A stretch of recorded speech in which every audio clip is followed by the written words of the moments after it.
Hey guys, it's Vampire Mike from Sega CD Universe, and first and foremost, Merry Christmas to all of you watching. It's a great time to be around your family and friends, and I think that everyone needs some positivity and love around them and you know, closeness, so I hope everyone is enjoying their Christmas with their family or whatever other holidays you've celebrated, Hanukkah or whatnot. So, that being said, I was very surprised that The Matrix was getting a new film. And I really don't watch trailers, and I hadn't heard much about it. Little backstory. Excuse me. The original Matrix films were a very big part of my upbringing in my formative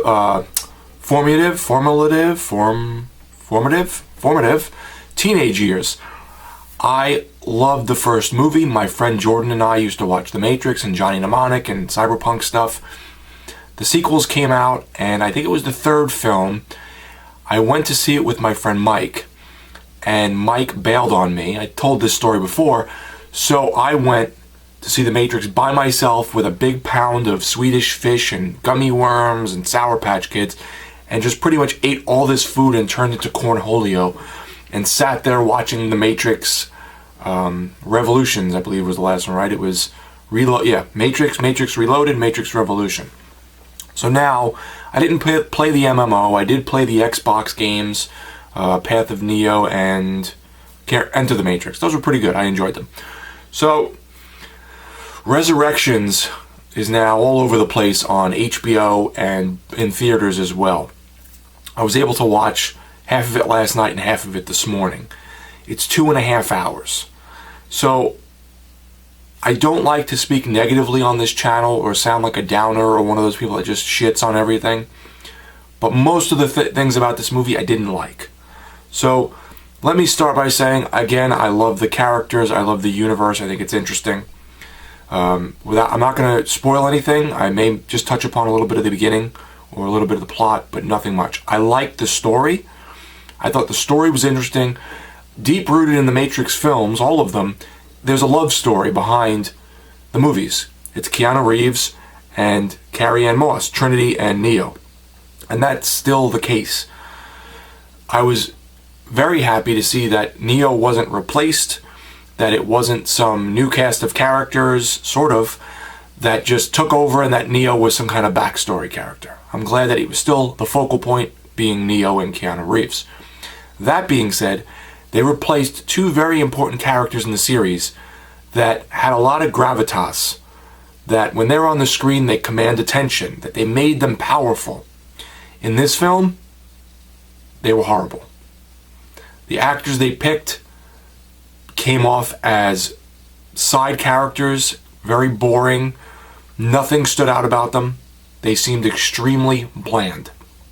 And there's also a cast of characters around Neo who were helping him throughout the film, you know, with the cool sunglasses and the funny haircuts. They're also very bland. I think I remember one of their names. None of them are very cool, none of them stand out.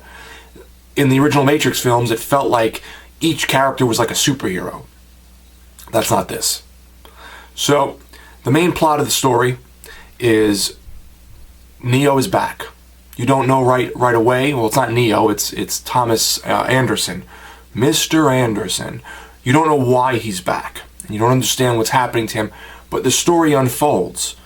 And again, the Matrix is involved. I'm going to make this as spoiler-free as possible. Thomas Anderson is working for a video game development company, and he's creating a game called The Matrix 4.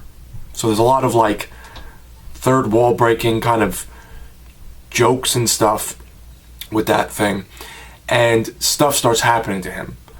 He's on this medication from his therapist, who's played by Neil Patrick Harris, who I don't like. He used to play Doogie Howser.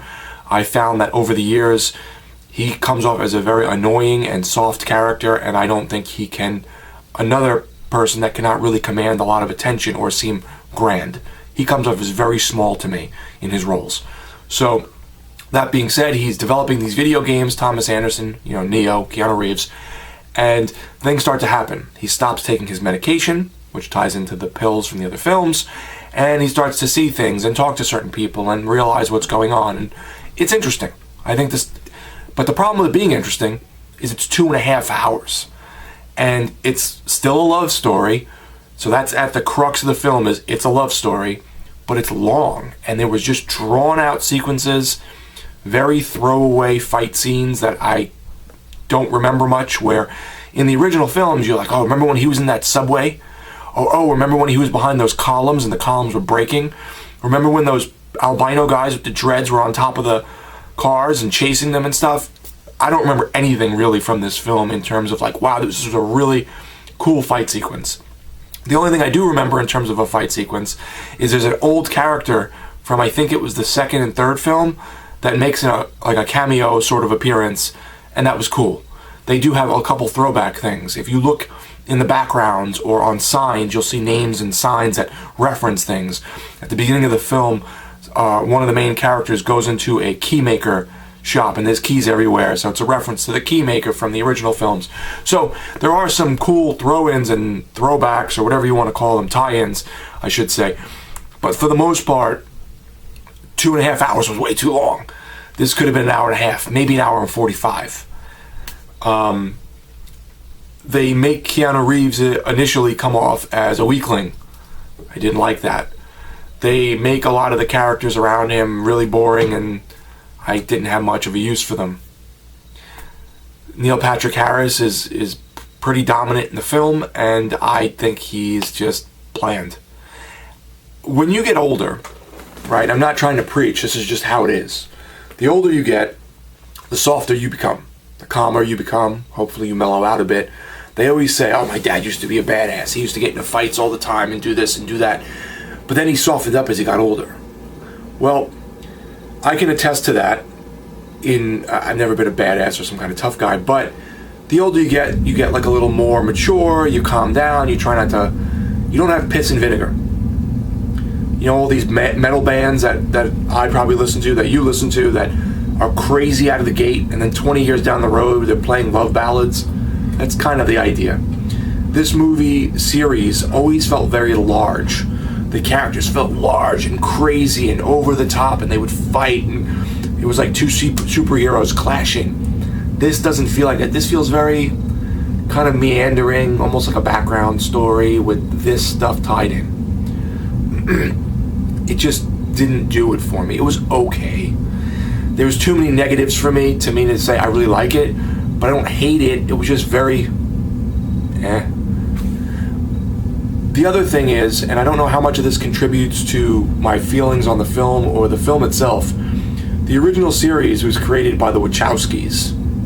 At the time, they were both guys. They've both since transitioned, both of them, which I find a little odd that it's both of them, have transitioned into women. Long hair, hormones, breasts, all that stuff. I'm not going to get into all that. But both of them are not on this film. One of them is, the other one didn't have anything to do with it. I think that's part of how the spark of this film is missing. I think that there was two chefs that created this universe, and only one chef showed up to the table for this one.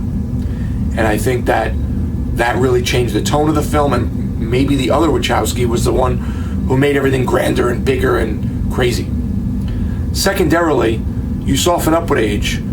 You know, you calm down. And if you're on hormones and you are transitioning to a woman, I would assume you become even calmer because you're now not filled with testosterone, you're filled with estrogen. So maybe that's part of it too. Not to blame it on that, but hey, maybe that's part of it. You got to take it into account, right?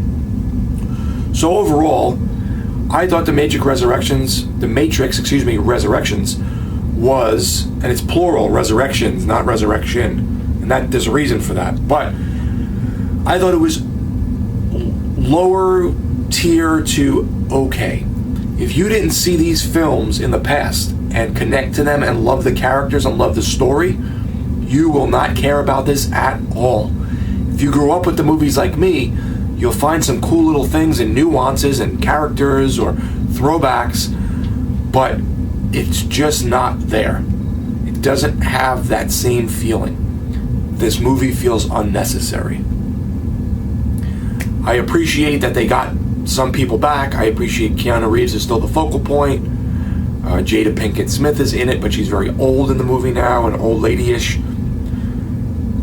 It's just not a great film, and it's just way too long. So, if you were to say, what do I give it out of a 10, with a 10 being like a perfect movie or one of my favorite films like The Road Warrior or The Warriors or The Lost Boys, Planet of the Apes, Chopper, it's probably like a 4, maybe a 5. Like, it's interesting, but again, you have to really love the universe. If you don't care about The Matrix and you don't care about those characters, this will not change that. And with it being so long, there are points of it being dull. So that's my 2 cents on The Matrix Resurrections. I keep saying Matrix, it's Matrix. The Matrix Resurrections.